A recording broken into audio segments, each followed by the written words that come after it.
Business Insider performed a survey and was interpreting a survey where they asked people living in these so-called hot cities, New York, San Francisco, saying, with inflation, with what's gone on in the economy, what do you need to make to feel like you can make ends meet? Not living large, as we used to say in the 80s and 90s, but that you can make it. And then the survey data, Rob, I think you may, like I said, I think you may have seen this. It was Business Insider, it wasn't the Journal. I did. It was 300 grand. The people said that if they lived in San Francisco or if they lived in New York, it was 300 grand. First, before you freak out and go, $300,000? Do you know what that could buy you in Indianapolis? I'm working here for this construction company doing foundations in Indianapolis. I got the greatest CEO in the world at this company. I'm loving life. But man, 300 grand? Guess what?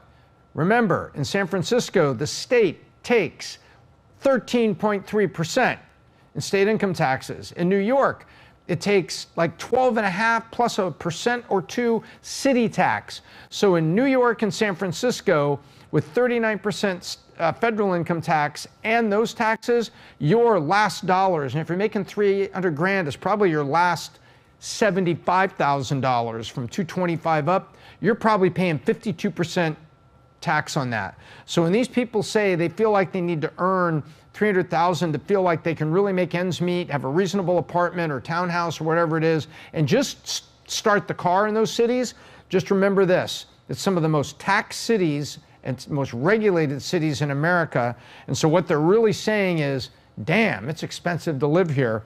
And that's probably why people are moving to other areas. But I found it was very interesting.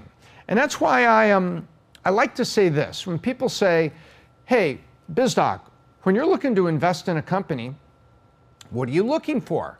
Are you looking for, operating costs that are super efficient? What are you looking for? Are you looking for offshore? And I'm like, really, I'm not looking for either. But I'll tell you, you do look at companies that are in high tax, high cost areas, because you're saying, your labor cost is going to be really high. But if you're in frontline advertising, maybe you have to be in New York. You got Madison Avenue. Long has been the tremendous factory of fantastic advertising and people that know what they're doing there. But it's kind of been more distributed. If you're in Silicon Valley, it's always thought, well, if I'm going to have a Silicon Valley company and you're down here in the tech area, the China Basin area of San Francisco, maybe you need to be there to attract the talent. But that talent is expensive.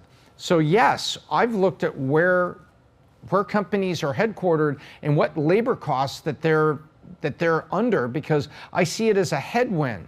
Take a look at this. A company in Austin, Texas, you got a lot of good tech there, University of Texas, Austin, a lot of interns.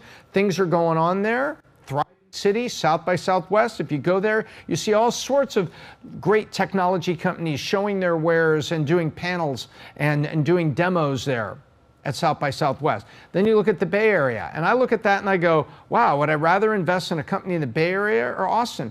Well, you can't always pick and choose investments you make that way. If it's a great company in the Bay Area or in California, it's a great company. Valuetainment Investment Groups, we invested in a phenomenal company in Southern California last year.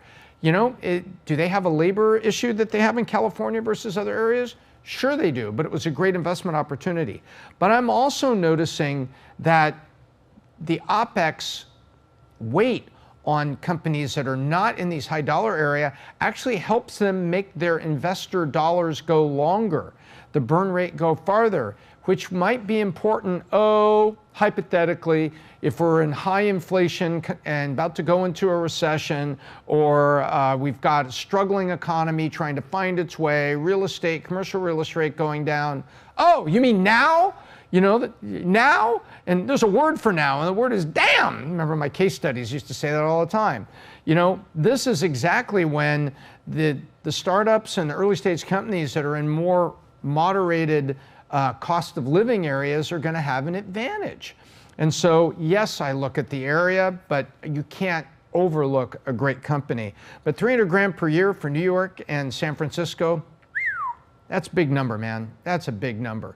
I'd be willing to say if you were looking for, a senior VP of marketing for that at a mid-sized company in those cities, you could probably get that person for $200 in Austin, Texas, and you'd be paying fair rate for that. And they don't have state income tax. So $200 in Austin, Texas is like $240 in Southern California, $250 potentially in Manhattan. So got to remember where the dollar goes. But 300 grand, boy, that was just shocking survey. And it's like, well, where do you find those jobs? If not, they leave the area, and we've certainly seen migration.